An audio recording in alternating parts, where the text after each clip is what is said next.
Sean ustedes bienvenidos a Cuentos de Ojos Amarillos. En esta ocasión te compartiré el cuento La maldición que cayó sobre Sarnath, escrito por H. P. Lovecraft. No olvides suscribirte al canal, darle like y compartir. Recuerda además que puedes escucharme en Spotify, Amazon Music y todas estas plataformas de streaming. Comenzamos.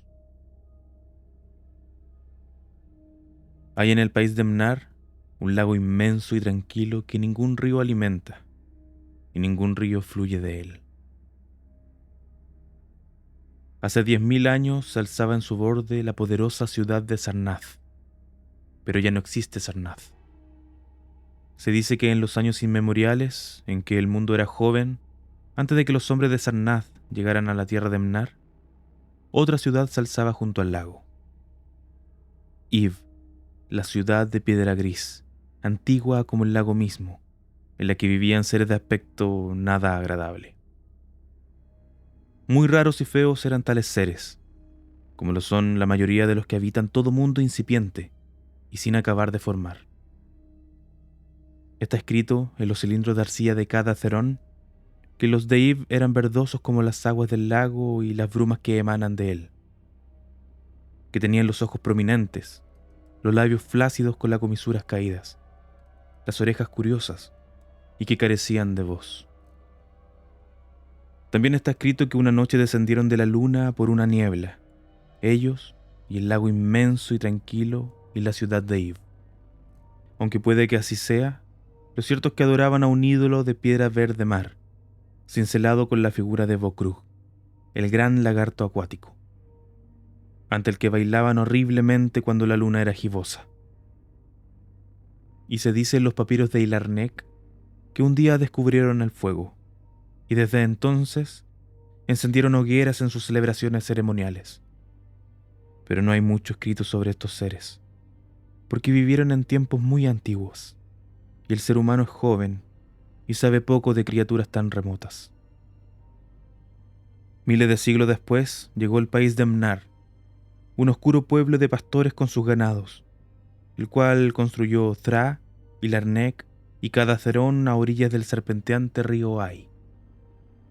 Y algunas tribus, más osadas que el resto, avanzaron hasta el lago y levantaron Sarnath en el lugar donde hallaron metales preciosos. Las tribus errantes pusieron las primeras piedras de Sarnath no lejos de la ciudad de Iv, y se maravillaron lo indecible al ver a los habitantes de Iv. Pero en su maravilla había también aversión, porque no parecía tranquilizador que seres como aquellos anduvieran de noche por el mundo de los hombres. Tampoco le gustaban los extraños relieves tallados en los grandes monolitos de Iv. Y no se sabe cómo esos relieves subsistieron hasta épocas tardías, hasta la aparición de los hombres, a no ser que se debiera a que el país de Mnar es tranquilo y se encuentra muy apartado de la tierra del sueño y de la vida vigil. Conforme los hombres de Sarnath veían más seres de Iv, aumentaba su odio hacia ellos. Tanto más cuanto que los encontraban débiles y blandos como la gelatina al impacto de las piedras y las flechas. Así que un día los jóvenes guerreros, honderos, lanceros y arqueros marcharon sobre Iv. Mataron a sus habitantes y, empujando sus cuerpos extraños con largas lanzas a fin de no tocarlos, los arrojaron al lago. Y como les desagradaban los grises monolitos esculpidos de Iv, los arrojaron al lago también, preguntándose ante empresa tan gigantesca cómo habrían transportado aquellas rocas de tan lejos, cómo tuvieron que hacer, dado que de aquella clase no las veían en el país de Mnar ni en las tierras vecinas. Así que no quedó nada de la antiquísima ciudad de Iv, salvo el ídolo de piedra verde mar tallado con la figura de Bokrug, el lagarto acuático. Y los jóvenes guerreros se lo llevaron como símbolo de su victoria sobre los viejos dioses y seres de Iv, y como signo de su poderío en Mnar. Pero a la noche siguiente de entronizarlo en el templo, algo terrible debió de acontecer, porque sobre el lago se vieron luces espectrales, y a la mañana siguiente el pueblo descubrió que había desaparecido el ídolo, y que el gran sacerdote Taran-Ish yacía muerto a causa de un terror indecible al parecer. y antes de expirar, Taran-Ish había garabateado sobre el altar de crisolita con trazos rudimentarios el signo de maldición. Después de Taran-Ish, hubo muchos jerarcas en Sarnath, pero nunca llegaron a encontrar el ídolo de piedra verde mar. Y llegaron y pasaron muchos siglos, durante los que Sarnath prosperó sobremanera, de forma que solo los sacerdotes y las viejas recordaban lo que Taran-Ish había garabateado sobre el altar de crisolita. Entre Sarnath y la ciudad de Ilarnec surgió una ruta de caravanas, y gracias a ellas intercambiaron metales preciosos de la tierra por otros metales, costosos vestidos, joyas, libros, instrumentos para artífices, y todos los objetos de lujo conocidos por los pueblos que habitan a lo largo del serpenteante río Ai y más allá. Y así, Sarnath se volvió fuerte y sabia y hermosa, y envió ejércitos conquistadores a someter las ciudades vecinas, y con el tiempo sentaron en un trono en Sarnath a los reyes del país de Mnar y de muchos países adyacentes. Asombro del mundo y orgullo de la humanidad era Sarnath la Magnífica. De mármol pulido extraído del desierto, eran sus murallas de 300 codos de altura y 75 de grosor, de manera que 2 carros podían cruzarse sobre ellas cuando las recorrían. Tenía 500 estadios de longitud, y solo estaba abierta la ciudad por el borde del lago, donde un dique de piedra verde detenía las olas que se levantaban extrañamente una vez al año durante las celebraciones por la destrucción de Eve. En Sarnath había 50 calles que iban del lago a la puerta de las caravanas, y otras 50 que las cortaban.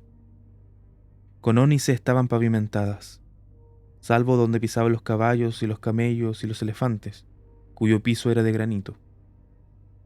Y las puertas de Sarnath eran tantas como los extremos de las calles por el lado de tierra, y todas eran de bronce y estaban flanqueadas por figuras de leones y elefantes, esculpidos en una piedra que los hombres ya no han conocido.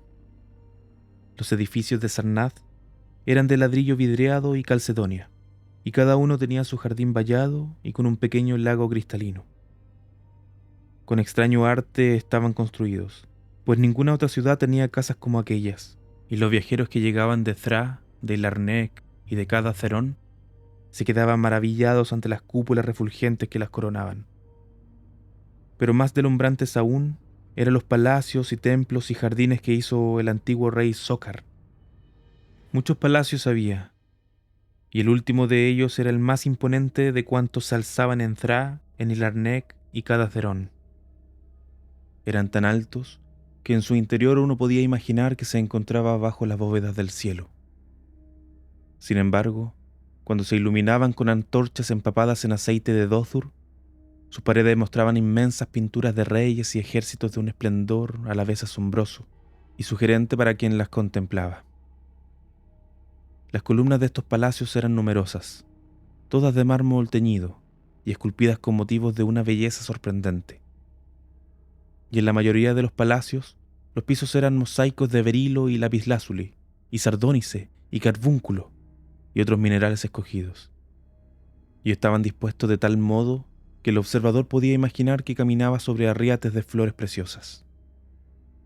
Y había asimismo fuentes que asperjaban aguas perfumadas en agradables chorros, dispuestos con arte ingenioso. Y eclipsándolos todos, estaba el palacio de los reyes de Mnar y países adyacentes. El trono descansaba sobre 2 leones de oro tumbados, en lo alto de una gran escalinata que arrancaba del piso reluciente.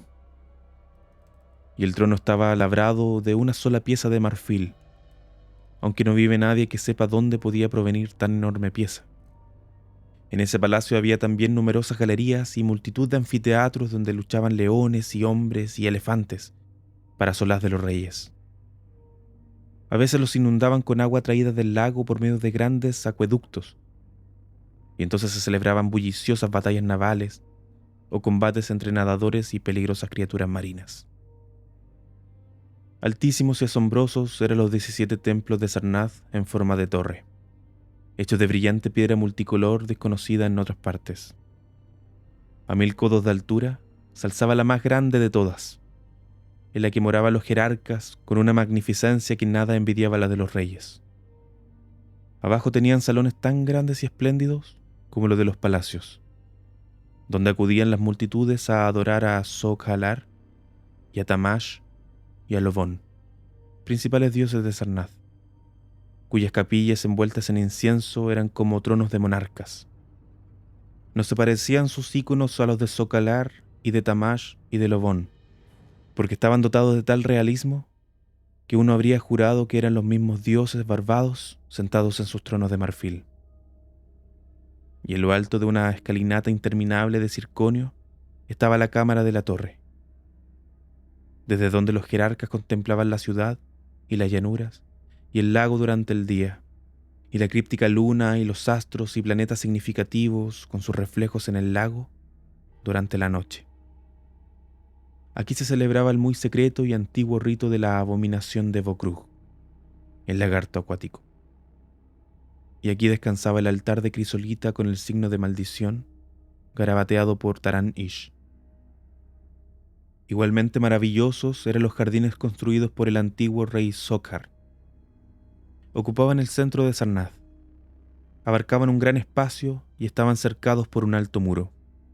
Los cerraba una inmensa cúpula de cristal, a través de la cual brillaba el sol y la luna y los planetas cuando el cielo estaba despejado, y de ella colgaban fulgentes imágenes del sol y la luna y las estrellas y los planetas cuando no lo estaba.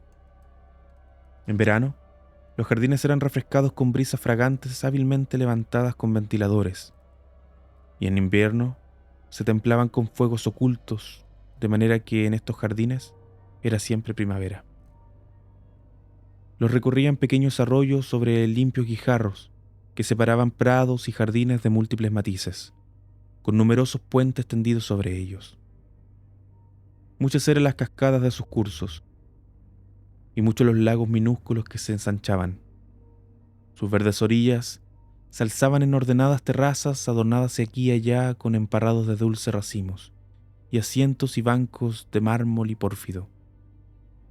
Y había infinidad de pequeños santuarios y templos donde se podía descansar o rezar a los pequeños dioses. Todos los años se celebraba en Sarnath la fiesta de la destrucción de Ib, en la que abundaba el vino, las canciones, los bailes y las diversiones de todo género. En ella se rendían grandes honras a las sombras de los que habían aniquilado a los seres antiguos, y la memoria de esos seres y de sus dioses era escarnecida por danzarines y lunáticos que se coronaban con rosas de los jardines de Sokhar. En cuanto a los reyes, se asomaban al lago y maldecían los huesos de los muertos sepultados en él. Al principio a los sacerdotes no les agradaban estas celebraciones, porque les habían llegado extrañas historias sobre cómo había desaparecido el ícono verde mar, y cómo Taran-Ish había muerto de terror tras dejar su advertencia. Y decían que desde su alta torre veían a veces luces bajo las aguas del lago. Pero después de transcurrido muchos años sin que ocurriese ninguna calamidad, incluso los sacerdotes se rieron y maldijeron y se sumaron a las orgías de los celebrantes. ¿Acaso no ejecutaban ellos a menudo en su alta torre el rito antiquísimo y secreto de la abominación de Vokrug, el lagarto acuático? Y pasaron por Sarnath, maravilla del mundo, 1000 años de lujo y deleite. Fastuosa más allá de lo imaginable fue la celebración del milenario de la destrucción de Ib. Durante un decenio se había estado hablando de él en la tierra de Mnar, y cuando estuvo próximo empezaron a llegar a Sarnath sobre caballos y camellos y elefantes, hombres de Thra, de Ilarnec y de Cadacerón, y de todas las ciudades de Mnar y de países más lejanos. La noche designada se plantaron ante los muros de mármol pabellones de príncipes y tiendas de viajeros. En la sala de los banquetes se hallaba recostado el rey Nargis-Hei, ebrio de vino viejo de las bodegas de las conquistadas Nath, rodeado de nobles comensales y esclavos atareados. Muchos platos raros se consumieron en ese festín: pavos reales de las islas de Nariel en el Océano Medio, cabritos de los montes lejanos de Implan, talones de camello del desierto Nasico, nueces y especias de los huertos hidartianos, y pelas de Mtal, ciudad bañada por las olas, disueltas en vinagre de Thra. Un sinnúmero de salsas se sirvieron, preparadas por los más sutiles cocineros de todo Mnar conforme el paladar de cada comensal. Pero la más preciada de todas las exquisiteces fueron los grandes pescados del lago, de enorme tamaño todos ellos, servidos en fuentes de oro engastadas con rubíes y diamantes. Mientras el rey y sus nobles se regalaban en palacio y no quitaban ojo al manjar culminante que aguardaba en fuentes de plata, otros los hacían en otra parte. En la torre del gran templo los sacerdotes celebraban su festín, y en los pabellones del exterior de las murallas se divertían los príncipes de los países vecinos. Fue el sumo sacerdote Nai-Ka quien vio primero las sombras que descendían de la luna gibosa al lago, y las brumas detestables que subían del lago al encuentro de la luna y que envolvían con siniestro velo las torres y cúpulas de la sentenciada Sarnath. Poco después, los que estaban en las torres y fuera de las murallas advirtieron extrañas luces en el agua, y vieron que la roca gris Acurión, que se alzaba muy alta cerca de la orilla, estaba casi sumergida. Y un vago temor se propagó rápidamente, de manera que los príncipes de Ilarnec y de la lejana Rocol desmontaron y plegaron sus tiendas y pabellones y se fueron, aunque no sabían muy bien por qué se iban. Entonces, cerca ya la medianoche, se abrieron de par en par las puertas de bronce de Sarnath y vomitaron una turba frenética que ennegreció las llanuras, de manera que todos los príncipes y viajeros huyeron espantados. Porque los rostros de esta multitud llevaban escrita una locura hija de un horror insoportable, y sus bocas proferían palabras tan terribles que nadie de cuantos las oían se detenían a comprobarlas. Hombres con los ojos desorbitados de pánico gritaban qué habían presenciado en la sala de los banquetes del rey, desde cuyos ventanales no se veían ya las figuras de Nargis Hey y sus nobles y esclavos, sino una horda de seres verdosos de ojos saltones, bocas de comisuras torcidas y raras orejas. Seres que bailaban horriblemente portando en sus zarpas platos de oro engastados con rubíes y diamantes que contenían toscas llamas. Y los príncipes y los viajeros, mientras huían de la sentenciada ciudad de Sarnath, a lomo de sus caballos y camellos y elefantes, miraron hacia el lago engendrador de brumas, y vieron que la roca gris Acurión había quedado por completo sumergida. Por toda la tierra de Mnar y países adyacentes corrieron las historias de los que habían huido de Sarnath, y las caravanas dejaron de buscar esa ciudad condenada y sus preciosos metales. Pasó mucho tiempo antes de que ningún viajero visitara el lugar, y aún entonces solo se atrevieron los intrépidos y decididos jóvenes de cabellos amarillos y ojos azules de la lejana Falona, sin parentesco alguno con la gente de Mnar. Estos son los que efectivamente fueron al lago en busca de Sarnath, y si bien encontraron el lago inmenso y tranquilo, y la altísima roca gris Acurión que se alzaba junto a la orilla, no pudieron ver el prodigio del mundo y el orgullo de la humanidad. Donde en otro tiempo se levantaron murallas de 300 codos y torres aún más altas, ahora se extendía solo la orilla pantanosa, y donde antes habían vivido 50 millones de habitantes, ahora se arrastraba el detestable lagarto acuático. Ni siquiera quedaban las minas de precioso metal. La maldición se había abatido sobre Sarnath, pero medio sepultado en los juncos, descubrieron un curioso ídolo verde, un ídolo prodigiosamente antiguo con la figura de Bokrug, el gran lagarto acuático.